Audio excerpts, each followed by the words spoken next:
Salut YouTube! C'est la première vidéo YouTube que je fais aujourd'hui, donc je vais juste me présenter real quick avant de se lancer dans le vif du sujet. Donc moi c'est Zoé, je suis maintenant presque que comptable, donc je travaille en comptabilité. J'ai 24 ans, 2 chats que j'adore beaucoup, que vous allez peut-être voir dans mes vidéos. Des fois, ils se promènent. J'ai toujours eu une passion de la lecture, mais quand je dis toujours depuis que je sais lire, que j'adore lire, je lis de tout.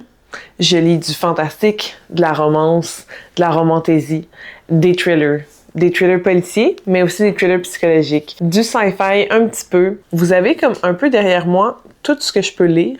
Je lis vraiment de tout. Depuis mai dernier, j'ai commencé ma chaîne TikTok et mon compte Instagram en novembre. Et depuis ce temps-là, mon niveau de lecture a complètement augmenté fois 1000. Donc, je lis environ une dizaine de livres par mois et j'adore créer du contenu. Donc, voilà pourquoi je suis rendue sur YouTube. Maintenant, aujourd'hui, j'avais le goût de vous présenter les livres que j'ai lus en janvier, puis de vous faire un petit oui, non, peut-être, qui est un peu plus long que ce que je pourrais faire sur TikTok, parce que, on le sait, TikTok, c'est comme vraiment plus short. Donc, puis moi, j'aime beaucoup déblatérer dans la vie. Je parle beaucoup.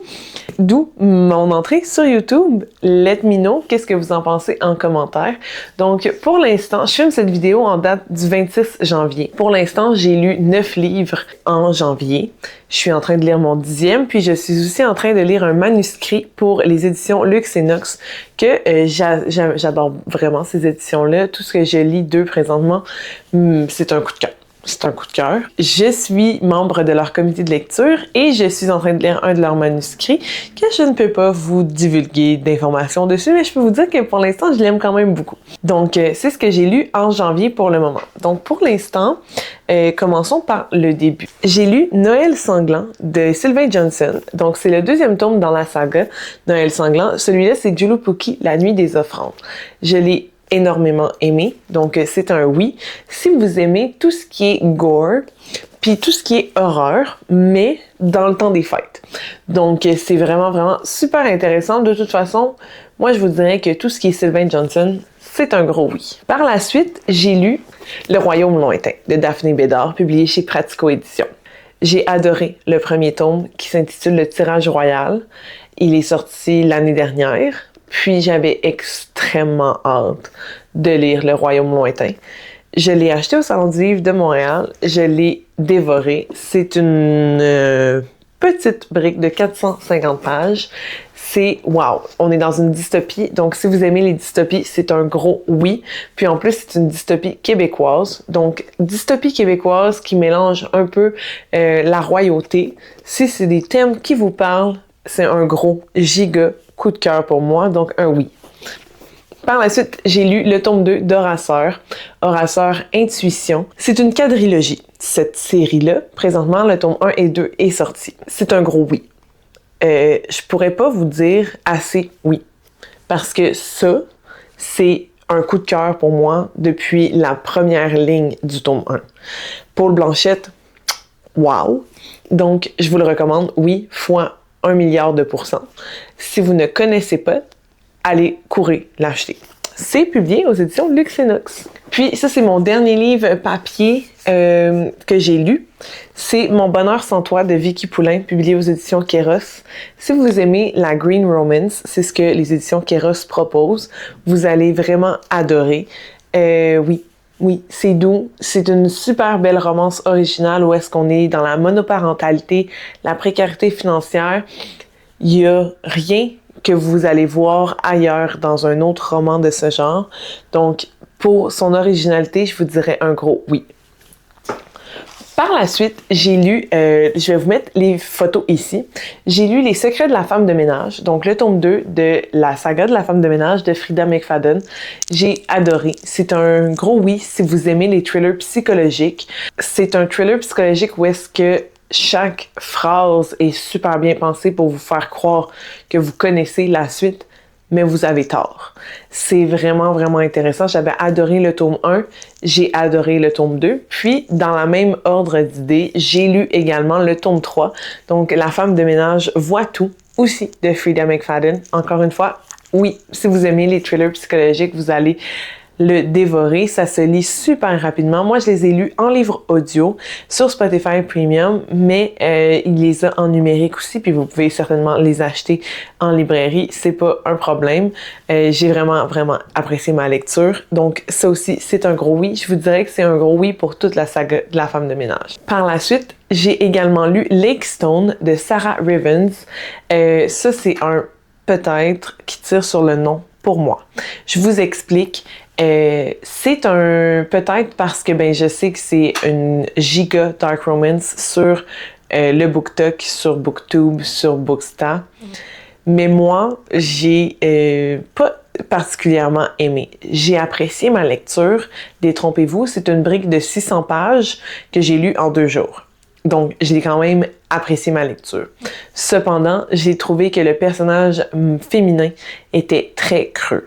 Donc, moi, un personnage féminin idiot, ça m'intéressait vraiment pas. Je trouvais que c'était un peu tiré par les cheveux, ses réflexions. Il n'y avait pas beaucoup de développement psychologique des personnages. C'est ce qui a fait en sorte pour moi que j'ai un peu décroché. Je vais lire le tome 2 qui va sortir très bientôt, mais ce n'est vraiment pas un coup de cœur pour moi. Donc, peut-être qu'il tire sur le non si vous avez le hic pour les personnages féminins qui sont un peu stupides. C'est ce que ça m'a donné, moi. Par la suite, j'ai lu Butcher and Blackbird de Brian Weaver. C'est le premier tome dans la saga Reunus Love. J'ai beaucoup aimé. C'est très original. C'est vraiment différent. C'est une dark romance à la comédie romantique, donc c'est très drôle. Je vous dirais peut-être qu'il tire sur le oui. Peut-être parce que simplement j'ai trouvé que les espacements entre les chapitres étaient un peu trop longs.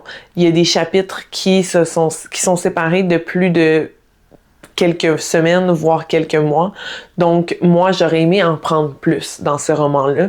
C'est mon seul commentaire qui fait en sorte que c'est un peut-être, mais un peut-être qui tire sur le oui, je vous dirais. Puis, le dernier livre que j'ai lu, c'est Beyond the Wand, The Magic and Mayhem of Growing Up a Wizard de Tom Felton. Donc, c'est son mémoire. Je vous dirais que c'est un peut-être. Si vous avez aimé Harry Potter, vous allez trouver votre chaussure à votre pied avec ce roman-là. J'ai beaucoup aimé. C'est très intéressant parce qu'on y découvre des anecdotes de tournage, de comment on se sent quand on grandit sur des plateaux de tournage, alors qu'à l'époque, quand Harry Potter est sorti, c'était pas le gros wow qu'on a aujourd'hui. À l'époque, c'était un film comme un autre. Il n'y avait pas de gigantesque foule, donc c'était pas la grosse popularité que ce qu'on connaît aujourd'hui. Donc, c'est ce qui rend le tout intéressant, je vous dirais. Donc, peut-être si vous avez aimé les romans Harry Potter et les films Harry Potter, surtout. Puis, le dernier livre que je suis en train de lire, j'ai le tome 2 derrière moi. Le tome 1, je ne l'ai pas actuellement, donc je vais vous montrer. C'est les scénarios de Dans une galaxie près de chez vous, la saison 1. Donc, c'est publié aux éditions Les Malins. Ça, c'est le tome 2. C'est séparé en 2 volumes. Donc, c'est volume 1 et volume 2 pour tous les épisodes de la saison 1. C'est vraiment, vraiment drôle. C'est un giga oui si vous êtes nostalgique, si vous avez grandi au Québec et si dans une galaxie près de chez vous, c'est quelque chose qui vous parle. Moi, je ris aux éclats. Je suis en train de lire le premier. Je suis rendue à peu près à la moitié. C'est drôle. C'est vraiment drôle. Moi, je l'ai lu juste après avoir pleuré dans Mon bonheur sans toi de Vicky Poulain. Puis, j'avais besoin de quelque chose de plus léger parce que la fin de Vicky Poulain, c'est trop triste. Ça, c'est parfait. C'est parfait. C'est drôle. C'est stupide. Ça n'a aucun sens. Si vous avez grandi avec Dans une galaxie près de chez vous, c'est un gros oui. Donc, c'est ce qui met fin à ma première vidéo YouTube. Dites-moi ce que vous en avez pensé dans les commentaires. C'est la première fois. Soyez indulgents. Puis, faites-moi savoir qu'est-ce que vous voudriez voir dans mes prochaines vidéos. Ciao!